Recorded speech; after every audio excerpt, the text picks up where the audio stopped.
It's my great pleasure to welcome Ann Waller and Mark Maxwell in advance of their trip to Indianapolis for a concert at Christ Church Cathedral on September 18th at 6:30 p.m.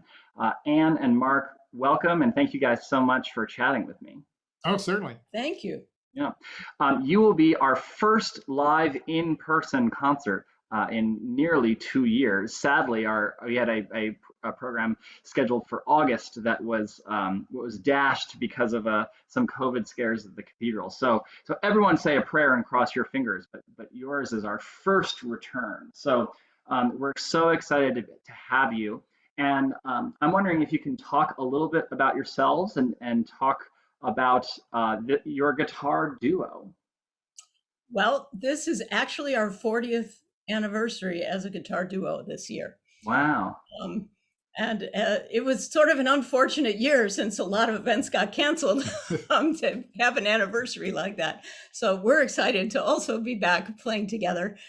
We did an outdoor concert in the summer, but this will be our first indoor concert also in quite a while. Yeah. But we started playing together when we were graduate students at Southern Methodist University. And after that, I took a job at Penn State. And when I finished school, and Mark also got hired to teach some guitar things there.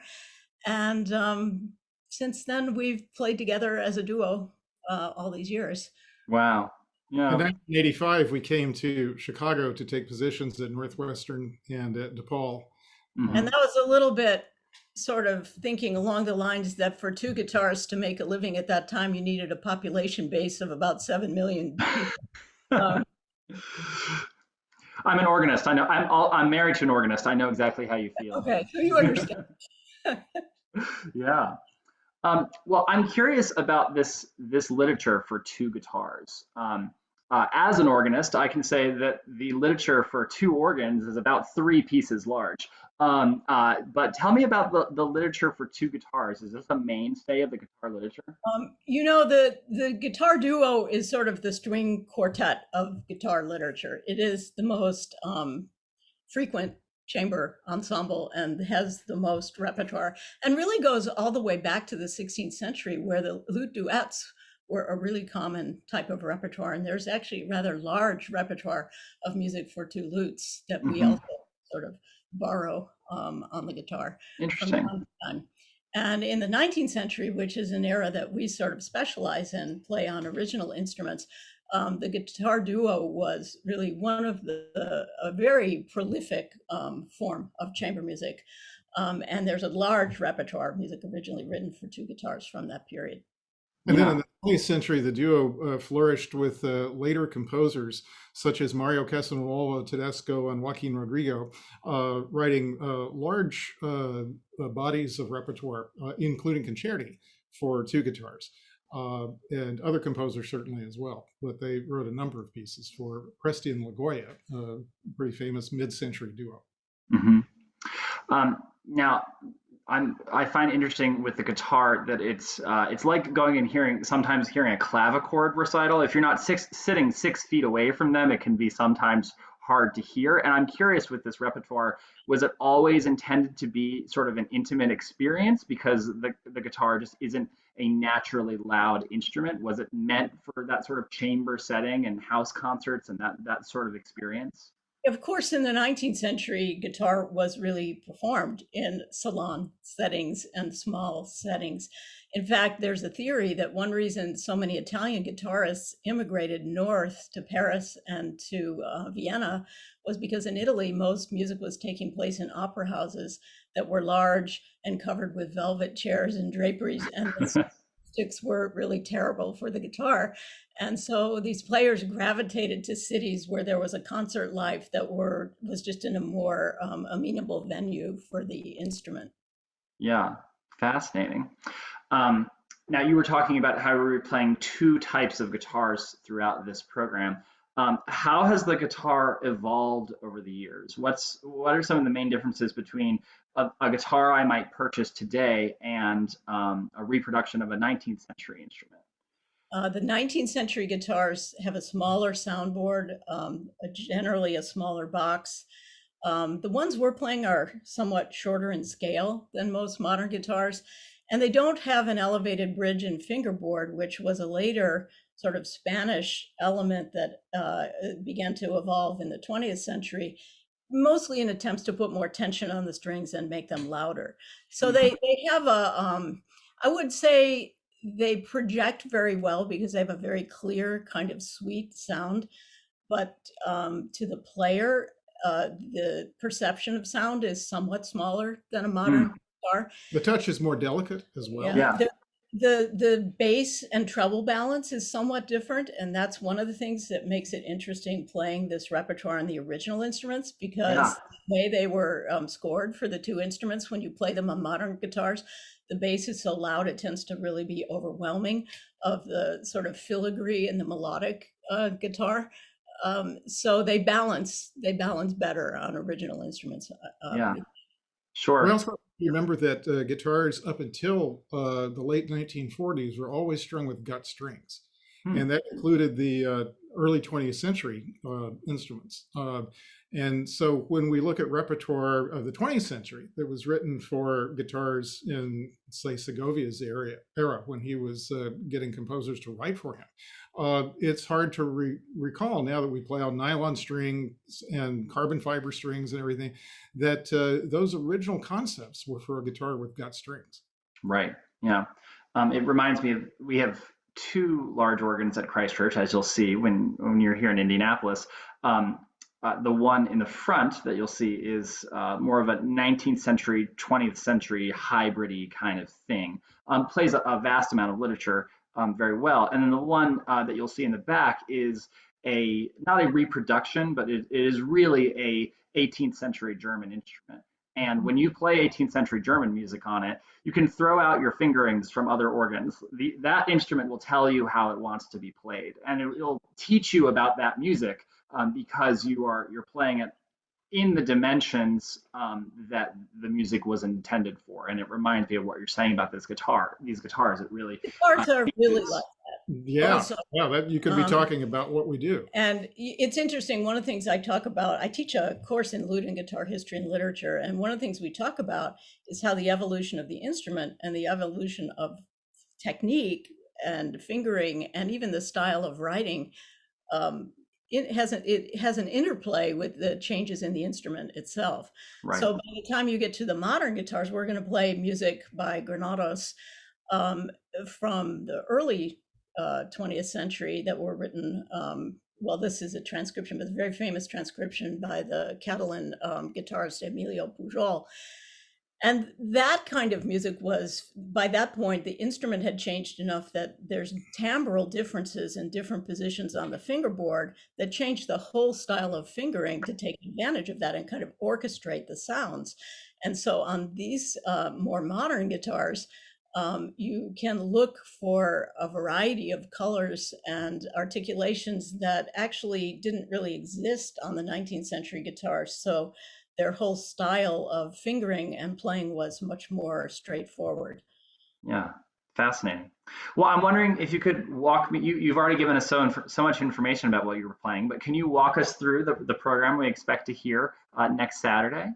Yeah, so the opening piece is by Fernando Swords, the Opus 54 Bis. He wrote 12 duos out of 63 opuses, and there's 2 Opus 54s.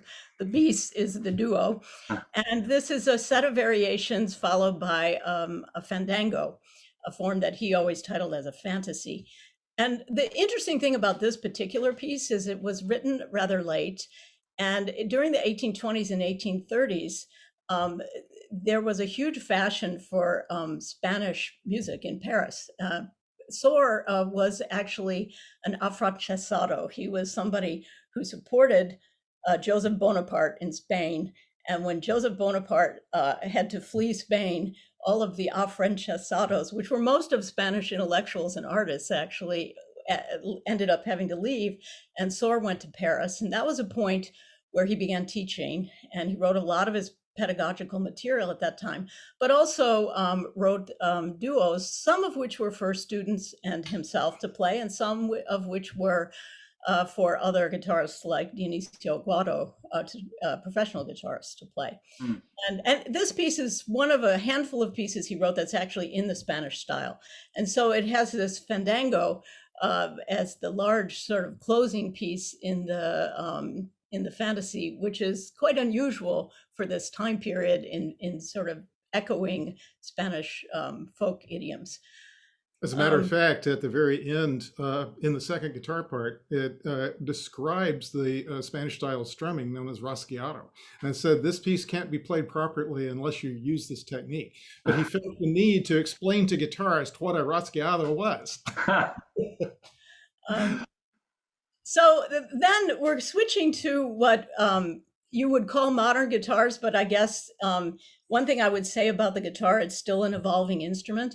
Mm. And so the definition of what modern is sort of, it's ever evolving. These Sure. guitars were actually built by a former student of ours who's really become quite an accomplished guitar builder. And they're in the style of sort of a 1930s Hauser instrument, which Hauser was also in Vienna, but he was at that point very influenced by Spanish construction. He had the opportunity to repair one of Segovia's instruments, and after that he started building kind of in the Spanish style. So these are very representative in sound of sort of early 20th century Spanish instruments. And so they're really great for playing. We're going to play Granados, and then we're going to play a piece by Taroba, the Estamps, several movements that were, this piece was originally a guitar quartet written for the Romeros. Taroba was another composer associated with Segovia and wrote a lot of solo music for him going all the way back to the 1920s. This is a rather late piece for him. But it's interesting, we've coached this with guitar quartets for many years.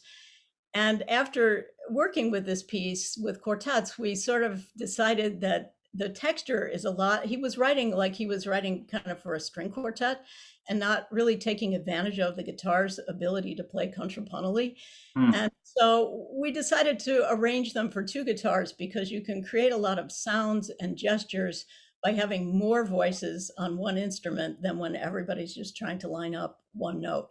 Sure. So they become, I think, to me, they're actually more interesting pieces in the duo orchestration than they tend to be as a quartet, although guitar quartets would argue with me about that, I'm sure.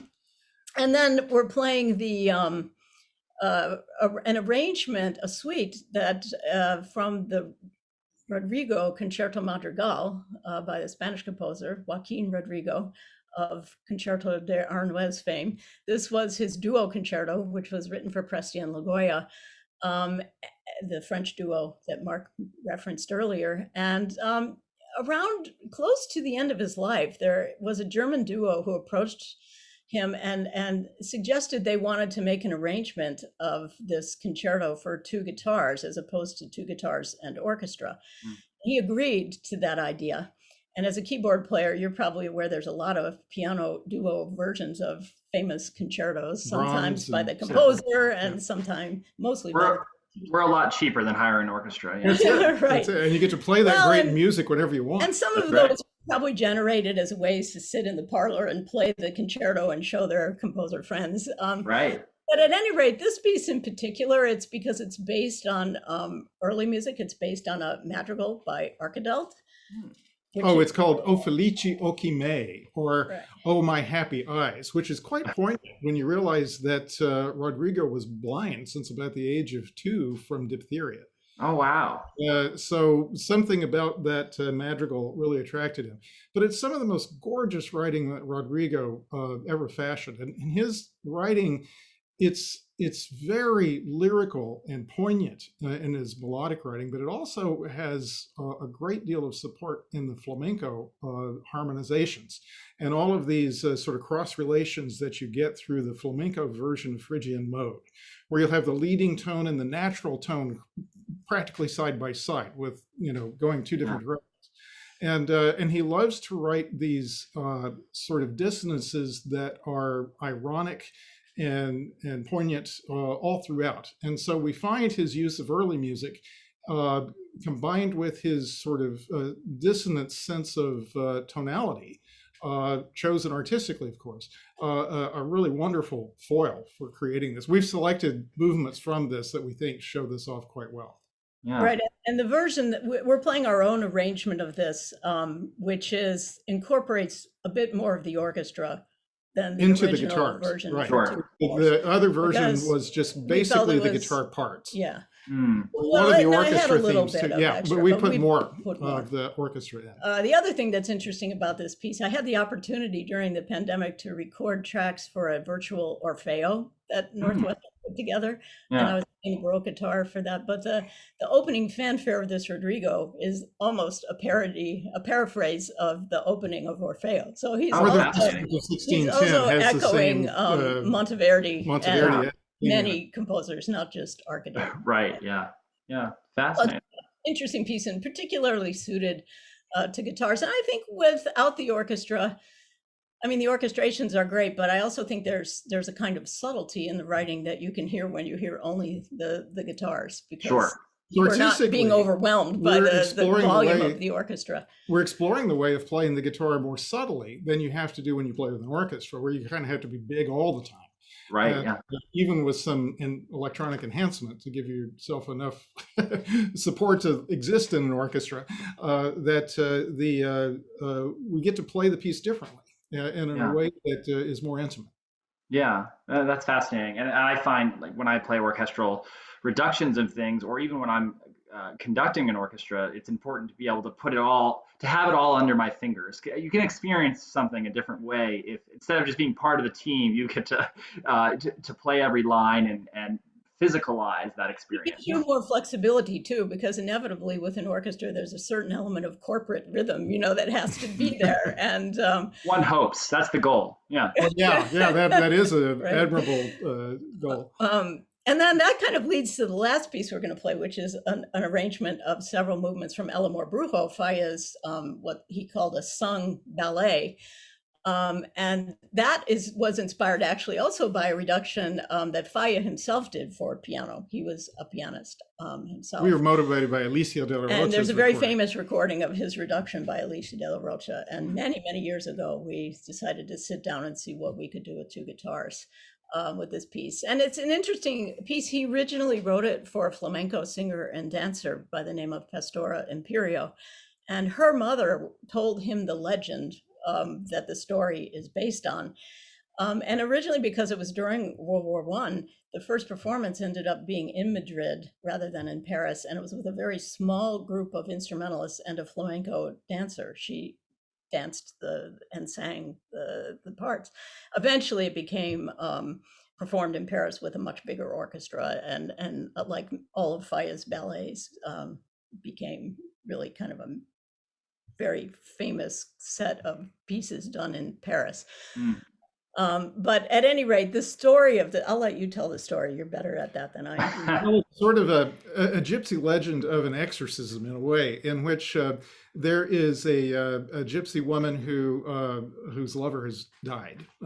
We don't know the circumstances. The Carlos Saura movie shows that he was murdered and so forth. But as far as the ballet is concerned, we don't know. And so, but she's ready to. She's met up with another man, and so she wants to move on with her life, but the ghost won't let her. Mm. He keeps showing up and haunting her, and we think he's real, but we don't know if it's in her own head. So the lovers conspire to find a yet younger and more, well, according to the plot, more beautiful gypsy girl to attract the ghost. And so the ghost takes her, and then the protagonists end up together. Wow. I read a really interesting, I was doing some research for a CD that we made a couple of years ago where we recorded pieces by Robert Beezer that are based on Appalachian folk music. And one of them, Barbara Allen, is actually a Scottish ballad. And I started reading about Scottish border ballads. And That story of the triangle between the lovers and the ghost is common in Scottish border ballads also. Interesting. It is the story of Barbara Allen, and they think it was partly because there was this cultural exchange between Spanish wine traders in Scotland that a lot of those folk tales, actually really similar versions, exist in both cultures. Yeah. Wow, that's amazing. Well, I'm so excited to hear this program, and I'm so excited for you all to share it with the people of Christchurch Cathedral and Indianapolis. And I'm so grateful for you for chatting with me for a few minutes. Anne and Mark of the Waller and Maxwell Duo, playing at Christchurch Cathedral on Saturday, the 18th of September at 6:30 p.m. I know our folks will really enjoy it, and we can't wait to have you. We're looking forward We're looking forward. Yep. Thank you so much. Thank you. Thank you.